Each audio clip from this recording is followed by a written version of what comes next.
Bom dia a todo mundo, prazer estar aqui de novo. Então, Né, Solange, Marília? No a gente nosso é, crescimento juntas aqui. a gente está fazendo toda uma jornada, né, sobre codependência e nós vamos aprofundar mais ainda nesse tema hoje, né, Solange? A gente explicou como é que surge, você contou para a gente, esclareceu muito, né, sobre a ajuda que pode se tornar doentia e escravizar, né, ambas as partes. E hoje eu acho que a gente podia falar um pouquinho assim nessa introdução sobre aquela ajuda que liberta, ao invés de escravizar, né? Se tem jeito de fazer isso de forma saudável. Mas antes vou passar a palavra para você fazer as suas considerações e se quiser também pedir inspiração para o dia de hoje. Uhum. Quero sim, a primeira coisa é pedir a inspiração, né? Eu gosto de fazer com os olhos. Quem quiser pode fechar, mas ao mesmo tempo, num paradoxo, abrir os olhos da alma. E vamos assim pedir aos nossos ancestrais amorosos, ao invisível, ao indizível, se eu quiser chamar de Deus, ao campo que, querendo ou não, nos conduz, nos guia, nos entregar a essa instância maior, que é acima de tudo que é criado, que nós não podemos falar muito sobre, nem é o propósito aqui. Esse campo maior, mergulhar nesse campo maior para que possamos nadar nesse mar de energia que é a nossa aqui nesse planeta e poder, nesse momento, estar conectado com um propósito que quem está aqui participando, né, escolhe navegar nesse campo de energia, que é esse propósito de cura, liberação, expansão de consciência. Que nós possamos, nessa manhã de hoje, fazer um mergulho mais profundo e poder, assim, estar mais na superfície, de volta para a superfície, com a nossa luz expandida, com a nossa consciência expandida. E isso já é o primeiro passo do propósito desse trabalho, que é expandir a nossa luz e sermos, assim, um instrumento de luz, de consciência para quem está em volta, de uma forma natural, sem precisar interferir na vida do outro. Se eu conseguir ser o meu melhor, eu estou, assim, contribuindo para o melhor. Da mesma forma que nesse momento de pandemia, se cada um cuidar da própria higiene, do próprio cuidado para não ser contaminado, isso é, ao mesmo tempo, o cuidado de não contaminar o outro. É a mesma coisa, é no mesmo nível físico, emocional, mental e espiritual. E que seja esse o propósito nosso do dia de hoje. Vamos abrir os nossos olhos físicos, os nossos olhos da alma e começar aqui a nossa jornada. Obrigada por essa bela introdução. Solange, na live anterior, a gente encerrou falando um pouco sobre os 4 passos da ajuda, eu vou chamar assim, saudável, né? Fora, para a gente não cair no papel de salvador, de resgatar o outro. E eu queria que você falasse um pouco mais sobre isso. Vamos relembrar quais são esses 4 passos? No último nós falamos muito do primeiro passo, né? Que para eu ajudar alguém, o primeiro passo é a pessoa pedir ajuda, né? Resumidamente, quem quiser escutar isso mais, olha na outra live. Para a pessoa estar aberta para receber uma ajuda, ela tem que ter feito o movimento de pedir ajuda, porque isso significa que ela está numa humildade de receber ajuda e numa motivação. né? Então, é o primeiro passo. E que é o passo que a gente mais agarra, porque nós, codependentes, temos a tendência de sair invadindo o outro com a nossa ajuda, né? Aí, o segundo passo, a pessoa pedindo, eu preciso estar lúcida, não estar naquele, quase assim, ai meu Deus, tomara que ele me peça ajuda, ai meu Deus, tomara que ele me peça ajuda, e na hora que a pessoa pede, eu vou numa impulsividade agir, né? Ajudar. Porque o segundo passo, quando a pessoa me pede ajuda, eu tenho que ver, em primeiro lugar, se eu posso. Porque muitas vezes, nesse meu processo de codependência, eu vou me sacrificar, eu vou fazer ajudas que, na verdade, eu não posso, que depois vai virar um sacrifício enorme para mim. Às vezes, a gente pode dar um exemplo disso, assim, de coisas pequenas. Um exemplo banal que eu me lembro, assim, que foi algo até que aconteceu comigo quando eu já estava nesse meu processo de me reeducar. Uma pessoa querida, né, que gosta muito de jogar um baralho, e aí eu encontrei com ela no estacionamento do prédio. E ela disse assim, vamos jogar um baralhinho hoje? Para ela, assim, dentro da rotina dela, uma pessoa muito bonita, assim, mas que estava num momento de vida, tinha perdido o marido, assim, aí eu falei, vamos sim. E aí, naquele impulso de querer ajudar aquela pessoa. Aí depois que passou um minutinho, eu falei, meu Deus, eu não tenho esse tempo para fazer isso hoje. Aí veio aquela angústia, que era uma angústia de eu não conseguir, né, ajudar aquela pessoa naquele momento, no meu processo, porque para ajudar ela naquele momento, eu ia ter que dizer não para algo que era importante para mim e que era valioso. Eu tinha um compromisso que era algo valioso para mim. Então, quando eu estou nesse treino, né, mesmo que eu tenha feito isso nesse momento, eu vi que eu não devo, em primeiro lugar para mim, né? Desculpa, eu não posso, eu poder ter assim, quase como uma recaída, quando alguém comparando com um vício, eu ter a humildade e a força de suportar, frustrar o outro, de não corresponder à minha expectativa de ajudar, de voltar atrás, olha, fulano, naquela hora eu falei para você, mas eu fui rever aqui a minha agenda, eu não tenho esse tempo, eu já tinha assumido um compromisso que é importante para mim e eu não posso estar com você nesse momento. E suportar, às vezes, a pessoa, que pena, eu não tenho outra pessoa, eu estava contando com você. Né? Então, nessa hora eu vou ter que suportar a minha frustração, a minha consciência pesada, né, de não ajudar essa pessoa. Porque se eu faço isso, se eu faço um sacrifício para mim, né, isso vai desequilibrar, entra aí até uma outra lei dentro das constelações, o equilíbrio do dar e receber. Eu vou ficar com isso assim, pesada em relação a essa pessoa, e se em um outro momento eu precisar de algo dela e ela não puder me corresponder, eu vou ficar magoada.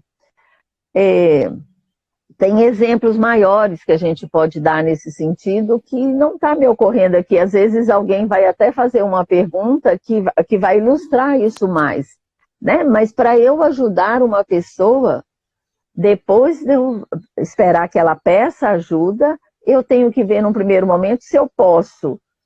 Às vezes a pessoa vai me pedir algo que não significa um sacrifício para mim, né? Mas aí entra num outro ponto, que é se eu devo. Que aí vai estar dizendo em relação a ela. Vamos num exemplo que também é pequeno, mas é corriqueiro. Uma pessoa que eu sei que não tem um menor equilíbrio financeiro, chega me pedindo um dinheiro emprestado. Ela pediu. Eu posso. Na hora eu avalio e vejo que eu posso. Mas aí eu tenho que ver se eu devo. Porque como eu já sei que essa pessoa não tem um equilíbrio financeiro e não é uma situação realmente, vamos dizer assim, dentro da responsabilidade dessa pessoa, está no desequilíbrio dela, no adoecimento dela, na dependência dela, se eu empresto esse dinheiro para ela, né, eu vou criar ali uma situação de desequilíbrio de novo, porque ela não vai ter, ela não vai conseguir me pagar aquilo. Naquele momento ela até acredita, mas eu tenho a consciência que ali tem um adoecimento de um desequilíbrio financeiro, que ela não vai cumprir o que ela está prometendo ali. Como é a mesma coisa de um alcoólico que promete que não vai beber. Às vezes a mulher, olha, eu não aguento mais, vamos separar, porque eu não dou conta de conviver com o seu problema de alcoolismo. Aí a pessoa promete, não, pode ficar tranquila que eu vou parar. Eu conhecendo todo o histórico daquela pessoa, eu sei que ela não vai parar. Porque para parar um problema de alcoolismo não é simplesmente eu dizer, pode ficar tranquila que eu vou parar. Eu tenho que ter a humildade de buscar ajuda. Eu tenho que ter a humildade de perceber que eu estou doente, que eu tenho uma questão em relação ao álcool, ao desequilíbrio financeiro e que eu preciso de ajuda, né? Então, e que eu nessa situação não estou ali num lugar de ser um profissional de ajuda para essa, ou uma instituição de ajuda para essa pessoa sair daquela situação. Então, eu posso, a pessoa pediu ajuda, eu posso, mas eu não devo ajudar. Porque vai ser uma ajuda que, na verdade, não é ajuda. É uma ajuda que vai fortalecer ali o padrão da codependência. Né? E eu acreditar que essa pessoa vai fazer, eu estou ali, né, fortalecendo, ficando nesse jogo que não vai resolver. E Seria isso? Falta um passo, o quarto, né? Por exemplo, o último ajuda, eu devo? E se eu quero? Né? Vamos imaginar que dentro de um processo mais saudável, a pessoa pediu ajuda, eu posso, eu devo, porque essa pessoa, vamos dizer assim, está num nível equilibrado e ela vai poder, mas às vezes eu não quero. E esse eu não quero vai muitas vezes ser dentro daquilo assim que eu não quero criar um vínculo com essa pessoa. De equilíbrio, de dar e receber. Se eu ajudar uma pessoa, eu querendo ou não, e aí é bacana, que é um complemento do que o Hellinger percebeu nas ordens da ajuda, que é o equilíbrio do dar e receber. Se eu ajudar alguém, eu querendo ou não, eu criei ali um vínculo com aquela pessoa, né, que ela vai ficar me devendo. E se é uma pessoa que, por algumas razões minhas, eu não quero criar um vínculo com ela, então eu posso ajudá-la em todos os passos, mas eu não quero. Entendeu? Eu não quero criar vínculo com essa pessoa. Né? Então, eu também tenho essa liberdade. Eu não sou obrigada a sair ajudando todo mundo.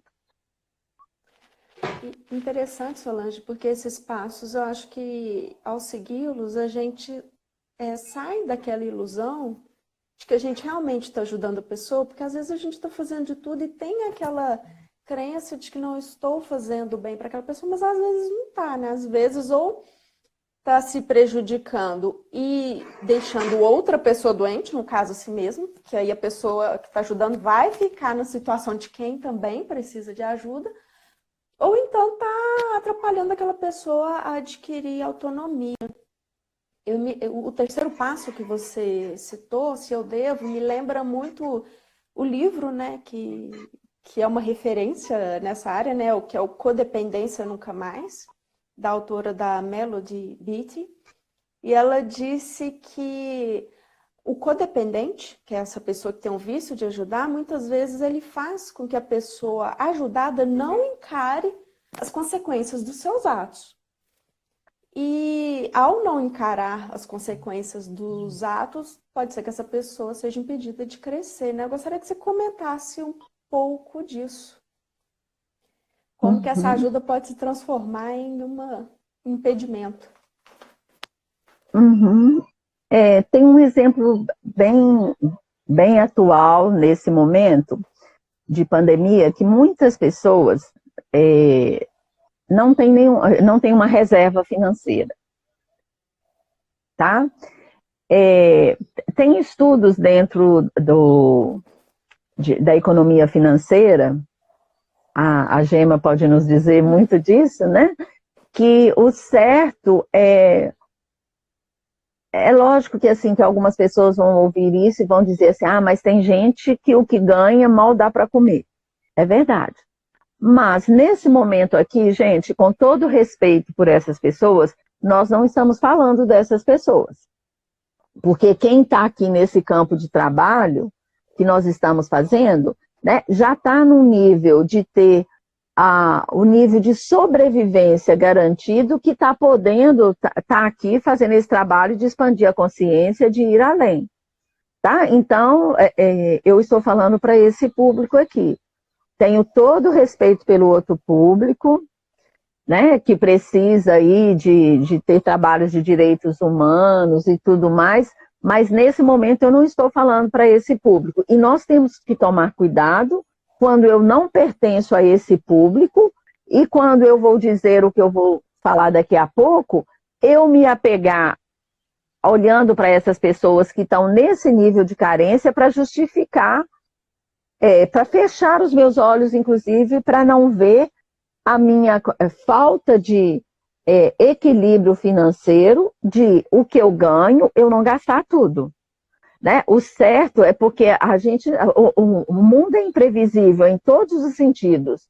Da mesma maneira que eu não posso gastar toda a minha saúde física bebendo demais, comendo doce demais, ficando parada demais, eu não tenho essas liberdades. Até comendo de menos, né? Eu tenho que ter um equilíbrio de nutrir o meu corpo para que ele esteja no nível saudável. Não é assim? Então, a mesma coisa, por quê? E eu estou fazendo isso não é pelo momento agora. Eu posso me empaturrar de comer doce agora. A não ser que eu tenha um problema de diabetes, eu vou ter uma consequência imediata. Mas, se não, essa consequência vai ser a longo prazo. Né? Até nesse sentido, eu não devo, eu posso, mas eu não devo fazer isso. Então, a mesma coisa está na nossa saúde financeira. O certo é quando o que eu ganho, eu não incorporar tudo isso no meu gasto no cotidiano. Eu tenho que reservar alguma coisa, que seja 10%, quase que é igual as religiões falam que a gente tem que dar um dízimo, eu tenho que reservar um dízimo para eu me socorrer em momentos de crise. Né? Então, nesse momento, quem gasta tudo o que ganha está numa situação caótica. E tem muitas pessoas que não é porque ganha muito pouco, é porque foi incorporando em gastos. Se eu não tiver um equilíbrio para lidar com a minha finança, eu posso... Tem estudos que mostram, se eu não tenho isso, se eu dobro o que eu ganho, em 3 meses eu incorporei aquele a mais nas minhas despesas do cotidiano e eu vou continuar tendo a falta. Né? Então, se trata de eu ter essa sanidade.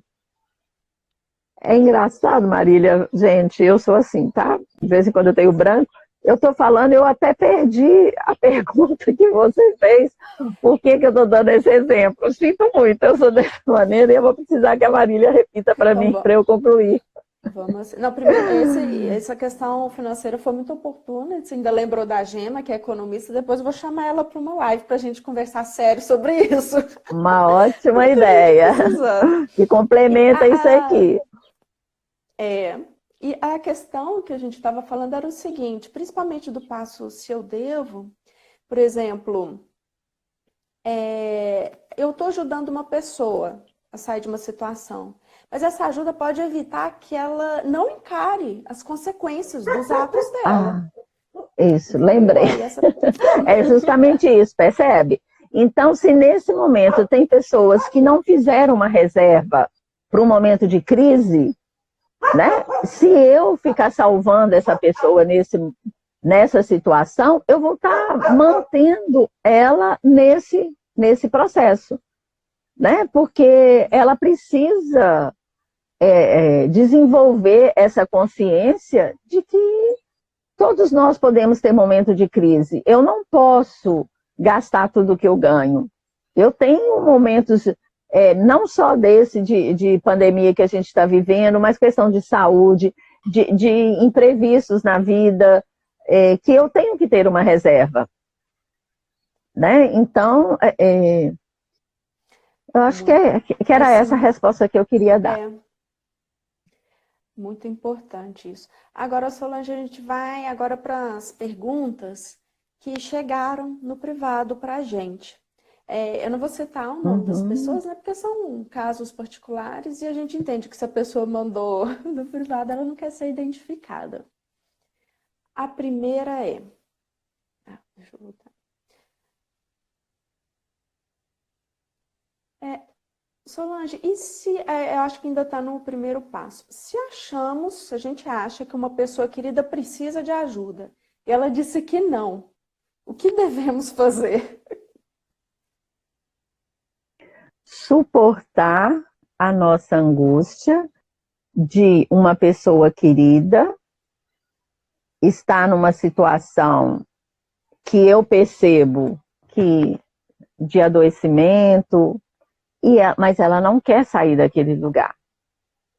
Eu vou buscar, em vez de ajudar essa pessoa, ajuda para mim, para eu suportar o destino daquela pessoa e suportar o meu destino de uma pessoa querida. E se a pessoa é querida, gente, eu quero que ela fique bem, porque é importante para mim. Ela ficando bem, eu fico bem. Um exemplo muito claro disso é a gente em relação aos filhos. Porque a gente quer que os nossos filhos fiquem bem.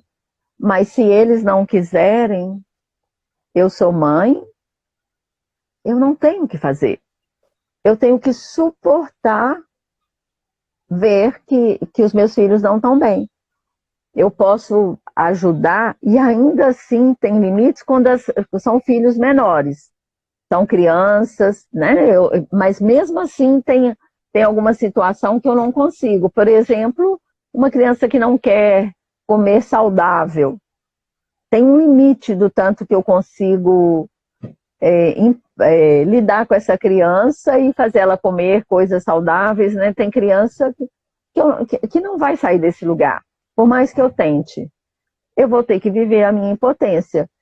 Enquanto criança, eu posso fazer um suplemento, mas muito mais do que isso eu não consigo, tem um limite. Eu posso buscar uma nutricionista, tudo que eu puder fazer enquanto criança, mas às vezes, mesmo assim, eu não consigo, tá? Agora, se é um adulto, eu vou ter que suportar a minha angústia.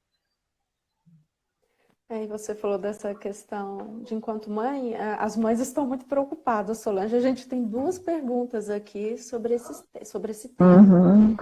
Uma mãe pergunta: qual o limite saudável na relação entre mãe e filho? Eu sou mãe de um rapaz de 19 anos, depressivo, faz uso de maconha e acha que dá conta das coisas sozinho. E todas as sugestões que eu dou, ele não acata.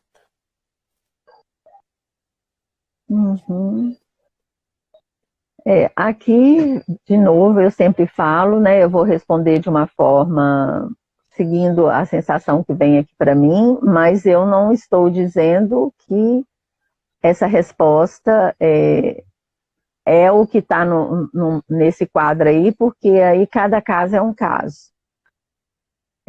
De acordo com as constelações, uma pessoa que está num vício, maconha, álcool, cigarro, tem a ver com estar fazendo aí uma muleta para substituir um lado meu que está fraco, no sentido o Hering até coloca assim, na força do pai, na força do masculino, mas eu posso generalizar para não ficar só no campo da constelação, que está faltando em mim uma força na minha autonomia. Não está suficiente para mim os recursos que eu tenho dentro de mim, tanto de ancestrais quanto meu, para eu estar na minha autonomia. Então, isso está para mim como uma bengala, uma terceira perna, já que eu não estou conseguindo ficar em pé nas minhas duas pernas. Se essa pessoa não tiver uma abertura para ela buscar uma ajuda, como você disse, ele tem depressão, está usando a maconha aí como algo para aliviar a angústia da depressão, mas na verdade está virando um círculo vicioso aí, como se fosse álcool seria a mesma coisa, né? Se fosse cigarro, se fosse comer demais, qualquer outro vício nesse sentido. Mas se ele não tiver uma vontade dentro dele, né, de buscar uma ajuda efetiva, sinto muito, mamãe, e eu também me coloco nesse lugar de novo, enquanto mãe, a gente não tem muito o que fazer. E aí o que eu tenho de melhor para fazer é cuidar de mim, para que o destino pesado que ele está vivendo não me desestabilize. Um filho de 19 anos, dentro de uma situação, ele deveria estar sendo capaz de estar ali já caminhando muito com as próprias pernas. Na nossa cultura, na nossa época, que nós somos pais, que aí é outra situação que a gente pode falar em outras lives, né? Na questão do que aconteceu com a geração de agora, da maneira que nós educamos, mesmo que eu tenho filhos mais velhos, mas ainda está dentro desse padrão aí, o que não funcionou, mas eu tenho que ter a humildade de saber que eu fiz o meu melhor, filho não vem com bula, e que isso aí virou indiferente de falar que foi erro de educação, o que for que seja, herança genética, o que for que seja, da mesma maneira que eu tenho que fazer o meu autocuidado, os meus filhos também vão ter que despertar isso nele. Então, o que eu tenho de melhor para fazer nisso aí é fazer bastante o meu autocuidado. Porque aí, até em termos de ancestralidade, eu estou energeticamente doando para eles essa capacidade de autonomia. Mas e se eles vão fazer, ainda eu não tenho uma certeza. Se ele não quer ajuda, eu não tenho como ajudar. É o primeiro passo. O outro tem que pedir. Eu posso até dizer, olha, eu estou percebendo isso, isso, isso. Se você quiser uma ajuda, me diga. E às vezes a ajuda que ele vem me pedir, eu vou olhar que eu não devo, porque às vezes a ajuda que ele vai querer é para ficar mais nesse lugar, né? Então, é muito angustiante, mexe na nossa impotência, nos ajuda a perceber que os nossos filhos não são nossos filhos, né? De novo, lá, uma vez que nós já até falamos do poema do Khalil Gibran, né? Diante do Pai Sol e da Mãe Terra, nós somos irmãos, eles estão conosco numa sintonia de crescimento, que tem num ponto que o destino dele é um espelho para o meu crescimento, o meu destino é um espelho para o crescimento dele, somos companheiros de viagem, e eu não tenho um poder de salvá-lo, como eles não têm poder de nos salvar. Porque a gente vê nesse padrão de codependência, muitas vezes, a grande maioria de nós, né, desenvolvemos isso na infância querendo salvar os nossos pais. E é o nosso trabalho constante aqui de descobrir que nós não temos esse poder. Então, Solange, eu vou fazer uma pergunta de outra mãe e daqui a pouco a gente abre para os comentários, tá? Ela disse que tem uma filha que ela cobra o tempo todo que essa filha ensine as netas a serem organizadas. Ela quer que a filha cuide da roupa das crianças, mas ela diz que a filha não está nem aí. Ela acha que as filhas têm que ser independentes. Aí ela diz: eu cuidei muito dela e gostaria que as filhas dela fossem criadas igual eu criei. Eu sofro com isso. Aí ela diz que são 3 netos abaixo de 10 anos. Como eu devo agir? Pois eu sofro muito.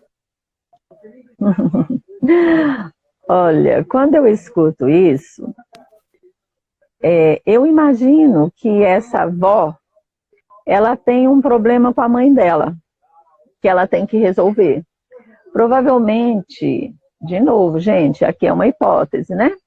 Essa filha está criando as netas, né? As filhas dela, parecido com o que a mãe dela fez.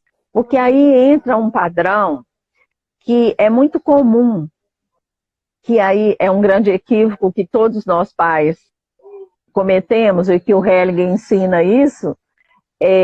Normalmente eu quero educar meus filhos da maneira que os meus pais me educaram. Eu faço uma crítica, numa arrogância de criticar os meus pais, achando que da maneira que eles fizeram foi errado.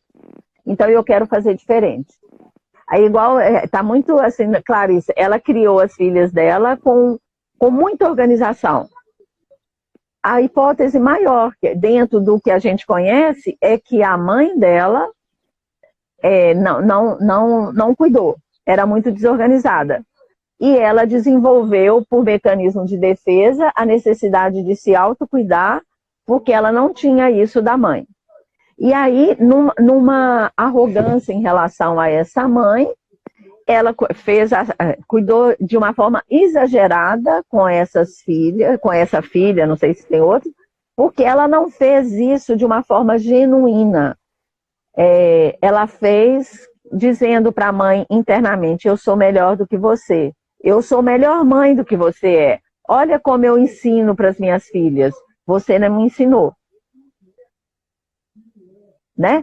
E aí, quando ela faz isso com essas filhas também recebem esse aprendizado de cuidar muito bem, não de uma forma amorosa e leve. Então, ela também fica querendo, ela fica pesada. Ela não recebe isso de uma forma amorosa. Né? Ela recebe isso como essa mãe projetando em cima dela algo que é da mãe. E aí ela cansou desse quadro a vida inteira. Aí quando ela tem os próprios filhos, ela quer fazer com esses filhos diferente que essa mãe fez. Nossa, assim, eu sofri horrores com a obsessão da minha mãe de organização, de limpeza, tarará, tarará. E eu, igual a filha diz, eu quero que meus filhos sejam livres. Então, vovó, mamãe, o que eu tenho para te dizer é: busque um trabalho pessoal para você resolver dentro de você essas questões. E sair da codependência de querer cuidar da sua filha, da maneira com que ela cuida das filhas dela, até cuidar das suas netas, resolver a sua questão lá com a sua mamãe. Provavelmente você está precisando pegar a sua criança, que está ainda conectada com a mãe. Você pode olhar aí no YouTube, buscando o exercício de gestando a criança no nosso útero de amor, trazer a sua criança para você e começar a cuidar dela. Tá? E deixar a sua filha e as suas netas fazerem da maneira que elas querem. Se ficar insuportável para você, mantenha uma distância. Tá? Vai buscar coisas para você colocar na sua vida, para você se preencher.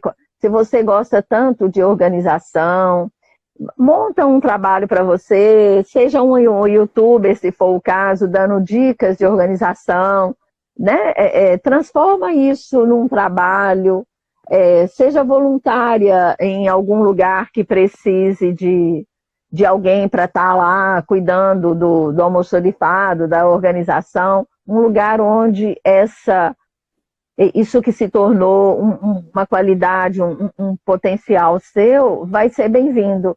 E não vai tanto na casa da sua filha. Pode ser que ela vá sentir sua falta, né?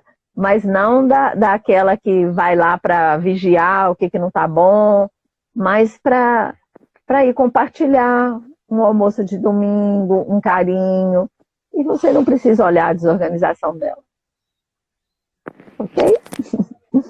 Ah, legal, Solange. Os comentários estão abertos. Quem tiver alguma pergunta, alguma ideia que queira colaborar aqui com a live, é bem-vindo. Enquanto isso, eu vou ler outra pergunta que chegou antes. A pessoa diz, é uma mulher, eu estou num processo de me colocar em primeiro lugar. Entendo que isso seja necessário para que eu possa ajudar o outro. Porém, às vezes eu tenho medo de me tornar uma pessoa insensível e que não se importa com o que o outro está passando. Como eu faço para lidar com isso?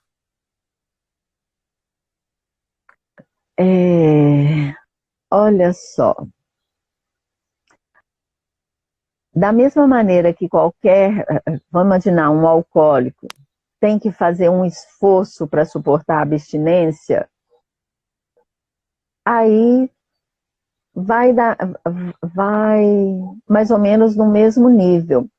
Igual o exemplo que é muito usado por vários terapeutas, se você estiver no avião com uma criança no colo e vai cair as máscaras no momento de pane, e você precisa primeiro colocar a máscara em você para depois colocar na criança.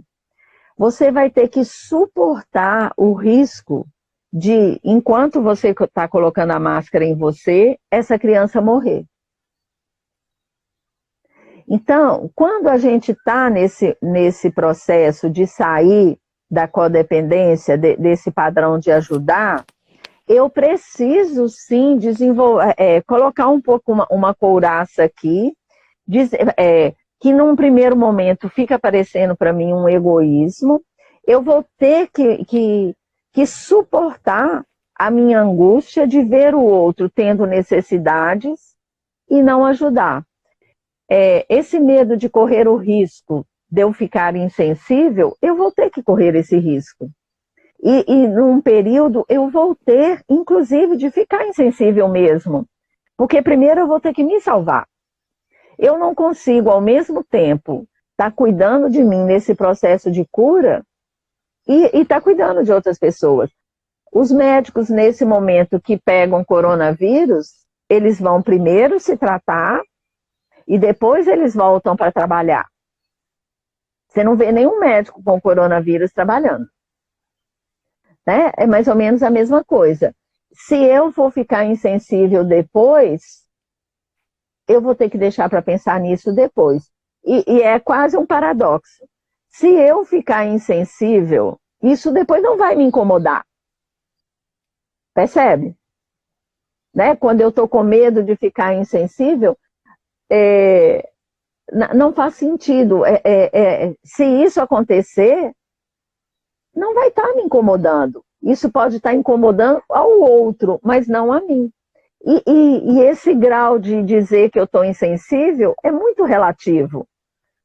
Né? O que é uma sensibilidade em relação ao outro é muito pessoal e relativo.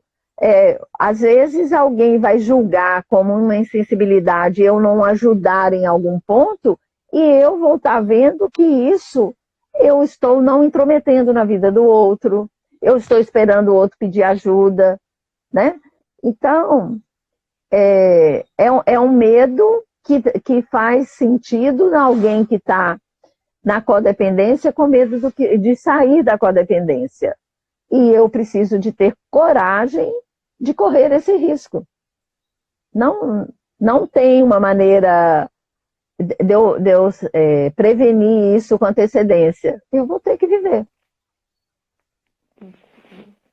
De novo, você pode e deve, num processo desse, estar em algum processo de ajuda, igual você está aqui ouvindo essa live, já é um processo, participar dos grupos de constelação, buscar ajuda pessoal para você estar sustentada para fazer isso, né? Para você estar com discernimento, tá?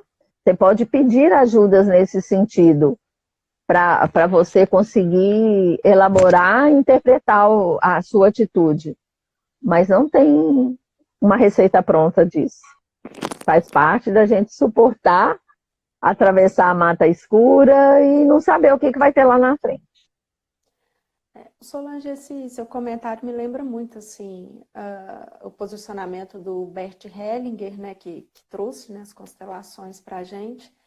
Ele tem até aquele livro, né, As Ordens da Ajuda, e ele se coloca muito nessa posição. Eu acho até que ele é bem severo com essa questão da ajuda, mas é interessante que, por um lado, ele era severo, rigoroso, de não invadir o outro, de manter a ordem, mas, por outro lado, o tanto de gente que ele ajudou. Então, eu fico pensando assim, será que quando a gente se libera da codependência, será que a gente vai para um lugar até mais eficiente, assim, de ajudar?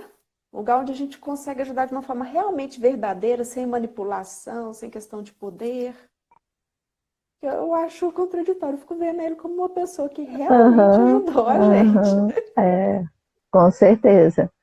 Né? Ele conseguiu, porque aí entra outras ordens que o Hellinger desenvolveu e nos ensinou também, né? Que para eu ajudar alguém, primeiro eu tenho que perder a importância pessoal. Na minha percepção, enquanto eu estou ainda na importância pessoal, eu estou na codependência. Eu estou precisando ajudar o outro para eu me sentir importante, ou eu estou me achando importante. Eu tenho que suportar isso, e ele suportava, ele não tinha assim, não preocupava um minuto com o que a gente estava pensando dele, se a gente não fosse voltar ali nunca mais. Né, assim, eu falo que às vezes assim, eu superava muito o meu medo de estar lá fazendo uma pergunta, sendo constelada por ele, porque eu acho que não valia a pena perder a oportunidade, né, de estar ali diante de um mestre, mas não era fácil não, porque ele não tinha essa questão com ele. Mas, ao mesmo tempo, era interessante, porque quando ele percebia que a pessoa estava ali, de verdade, num processo de pedir uma ajuda, com essa consciência, sem estar nos jogos, ele era amoroso. Né? Ele é um grande mestre nesse sentido. Ele fazia coisas, assim, que eram pequenas, assim, às vezes a pessoa terminava de ser constelada, estendia a mão para cumprimentá-la, ele não dava a mão. Diante de 1000 pessoas, ele recusava dar a mão para aquela pessoa. Aí outra pessoa vinha em seguida e constelava, ele oferecia a mão, ou a pessoa dava a mão e ele pegava. Então ele baseava muito do movimento interno daquela pessoa. E ele não estava ali, hora nenhuma, preocupado com o que o ego daquela pessoa estava pensando. Né? Então... parece assim, não entendo muito dos termos, né, da psicologia, mas parece que é uma ajuda que vai além do ego, né? Eu vou ajudar porque eu sou bom, porque eu sou boa. Foi além, né? Isso, vai além do ego. O que eu vou falar agora, né, assim, faz parte até do meu processo, da minha jornada, de chegar uma hora e perceber isso. Mas a gente vê que é um processo de cada um. A gente começa numa jornada dessa, né, como eu comecei, nem foi com Hellinger, eu comecei com Pierre Baio, depois Roger Huger, depois o Hellinger. A gente vai crescendo degraus e vai vendo quando eu vou saindo muito desse padrão de ego, eu vou trocando de ego, eu vou conseguindo estar com um ego menos infantil, né? Longe de achar que eu estou com um ego maduro, é uma jornada para uma vida inteira. Eu tive a oportunidade de estar com o Hellinger quando ele estava com 90 anos, e ele, lá dentro do processo, deixou ver lá na relação dele com a Sophie, uma questão do ego dele ali presente. Então, enquanto a gente estiver aqui, né, a gente vai ter algo para se trabalhar. E foi muito bacana ver aquela humanidade dele ali naquele momento, para nos lembrar, porque às vezes a gente fica vendo uma pessoa e projetando em cima dela um lugar de que ela chegou nesse lugar de mestre totalmente espiritualizado, que ali não tem mais ego, e quando eu faço isso, na verdade eu estou fazendo um espelho do meu desejo de estar nesse lugar. E é o que eu já aprendi de todos os trabalhos que eu fiz, eu não vou chegar nesse lugar. O ego vai estar sempre num ponto que eu tenho mais um caminho a trilhar. Né? Faz parte da nossa jornada humana aqui. O caminho não tem fim. Eu vou ler aqui a pergunta Sim. da Renata. Ela... Solange, eu gostaria que você falasse um pouco para os filhos que ficam no papel de tentar ajudar os pais. Se as orientações são as mesmas que você deu para as mães que querem ajudar os filhos. Então, quer saber, agora é para os filhos. Para os filhos que querem salvar os pais. Acho que na primeira live nós falamos disso. E sim, Renata, a orientação é a mesma. E é um trabalho que normalmente quando eu estou nessa questão com os meus filhos adultos, a raiz vai estar lá na minha infância em relação aos meus pais e que continua eu adulta querendo cuidar dos meus pais. Então, assim, com certeza é a mesma coisa, mas claro que cada um vai fazer dentro do seu contexto ali, mas é a mesma coisa. E é até mais nocivo, porque quando eu estou querendo cuidar da vida dos meus pais, eu estou dentro da lei do pertencimento, excluindo os meus avós, e ao mesmo tempo me colocando maior do que os meus pais. Eu desequilibrei a ordem do pertencimento e da hierarquia. Então, assim, dá tudo errado. A gente não vê dar certo esse tipo, e normalmente eu pago o pato, fica pesado para mim. Os meus pais vão me pagar com ingratidão, ou eu vou sacrificar a minha vida e eu vou querer cobrar essa conta de alguém. Né? Eu fico com raiva de Deus porque eu sou tão maravilhosa e olha só o que me acontece. Eu fico com raiva dos meus irmãos que não são tão especiais quanto eu, vira uma bagunça. E quem quiser aprofundar nesse assunto, as lives anteriores elas estão disponíveis no YouTube. Tanto você encontra indo no perfil da Solange, ali na bio, tem no meu também, na bio. E vale a pena, fala muito sobre autonomia, né, Solange? Sim. Então tem uma pergunta de uma pessoa, fala assim, que assistiu a uma live anterior. Ela disse que gostou muito e ela citou que é comum codependente, você disse que é comum codependente ter dificuldades financeiras e isso acabar gerando outros níveis de dependência. Eu fiquei muito interessada em saber mais sobre isso, porque acontece na minha família. Você poderia falar sobre isso na live de manhã? Acho que a questão é como é que a codependência afeta a vida financeira. A gente até começou falando sobre isso, né? De uma certa forma nós falamos, né? Tem tudo a ver, porque o codependente é uma pessoa que não está na autonomia. E um dos pontos principais para estar na autonomia é a autonomia financeira. E é tão sutil isso, gente, até uma pessoa que consegue estar ganhando muito dinheiro, mas que tem uma necessidade de estar ajudando um, ajudando o outro, ajudando um, ajudando o outro, ele não está na autonomia financeira. Ele está na codependência de ter pessoas para ele ajudar, até para ele estar ali, talvez na consciência leve, na motivação de estar ganhando, estar ganhando, estar ganhando. Né? Então, a nossa relação com o dinheiro dentro da codependência é totalmente ligada. E pode estar na falta, que também justifica eu estar ali emaranhada, ou pode estar também com pessoas que estão na abundância. Né? De novo, cada caso é um caso, mas que a questão financeira é totalmente ligada. Né? A autonomia financeira é um dos pilares para nós, a gente sair da codependência, a autonomia financeira e a autonomia emocional. Legal, Solange. A gente está caminhando agora para os minutos finais. Pessoal, quiser acho que está travando um pouquinho, mas acontece, gente.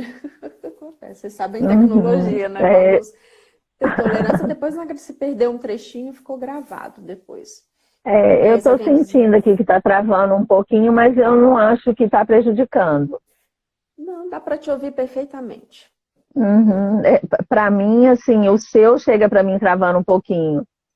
Né? Mas eu não sei como é que está o meu para as pessoas, mas muito pouco, não chega a estar prejudicando. Legal. Tem mais uma pergunta aqui, acho que vai ser a última, né? Vamos ver como é que vai ser o encaminhamento. Uma pessoa faz uma pergunta interessante. O fato de nascer gêmeos, né, irmãos gêmeos, pode gerar uma condição de codependência significativa em relação às demais relações? Olha só, aqui a gente vai falar de uma forma hipotética, né? Eu imagino que numa família onde tem vamos dizer assim, a situação familiar que favorece as crianças desenvolverem a codependência, os gêmeos vão ter maior tendência, porque eu imagino, é uma pergunta que eu não consigo responder muito, mas realmente a gente vai lidar com os gêmeos e eles já nascerem naquela situação, pode favorecer sim. Ou, se isso não for um padrão familiar, eles vão até aprender a desenvolver mais autonomia. Como, às vezes, irmãos que não são gêmeos e ficam muito presos na codependência. Eu já atendi casos de irmãos que não são gêmeos, que viveram situações na infância muito pesadas, e isso faz eles desenvolverem uma cumplicidade na necessidade deles de se autoajudarem, já que os pais não estavam dando conta de estar ali presente, né? E eles desenvolvem uma codependência mútua ali, que às vezes a gente tem que fazer um trabalho para isso desconectar, que dificulta até fazer outras cumplicidades na vida por um pacto não falado que eles acabam tendo feito na infância. Eu imagino que quando nascem gêmeos nessa situação, a tendência é maior, né? Porque até pelo reforço que eles recebem de estar juntos. Eu não sei se a pessoa que está fazendo essa pergunta, ela está fazendo no nível hipotético que ela pensou, ou se ela está dizendo de uma vivência dela. Se for de uma vivência dela, tem que ser visto o caso para ver o que está colocado ali. Tá bom? É bom contextualizar mais, né, Solange? Até para quem for enviar a pergunta daqui para frente, será que ajuda? Assim, eu digo para as próximas acho que lives. Sim. E dentro do possível, gente, é interessante que as perguntas que vocês façam sejam perguntas, até para a gente sair da codependência, que sejam perguntas que são de vocês. Porque se quando a gente estiver fazendo esse trabalho aqui, alguém pensar assim, nossa, a minha irmã tem filhos gêmeos e eu tô achando que isso tem a ver com... Entendeu? Já virou a minha codependência de querer saber uma resposta para o outro, né? Então, um bom exercício nosso aqui é a gente aproveitar esse momento para a gente estar vendo das nossas questões. Assistir live de codependência só interessa para nós, com o propósito que a gente tem nisso aqui, que é nos curar, de estar aqui por nossa causa. Não para eu estar vendo o que é bom para o outro. E já é um exercício de eu perceber o meu padrão, se eu começar aqui e pensar, isso está bom para fulano, isso está bom para ciclano, e eu começar a fazer perguntas que é boa para fulano e ciclano, eu já estou aqui alimentando a minha codependência. Tá? Fuga, o que, né, que eu Solange? posso fazer nisso aqui? Hein? É uma fuga, Oi? né? Tipo, é uma fuga. Eu quero olhar o problema do outro para não ver o meu. Quem tem problema é o outro. Eu tô ótima. Isso. E a codependência, a gente pode fazer essa leitura. A codependência é uma fuga. O que, que é a codependência? Eu me sinto inseguro, eu não estou dando conta de cuidar de mim, e eu não quero olhar para essa minha insegurança. Aí eu olho para a insegurança do outro. Eu estou fugindo da minha questão. Então, o propósito da gente estar fazendo esse trabalho aqui é eu parar de fugir da minha questão. Como eu disse para vocês, por que, que eu faço isso aqui e eu tenho condição de estar aqui com vocês? Porque eu já trabalhei muito o meu padrão de codependência e da mesma maneira que o nosso crescimento é para sempre, isso aqui também.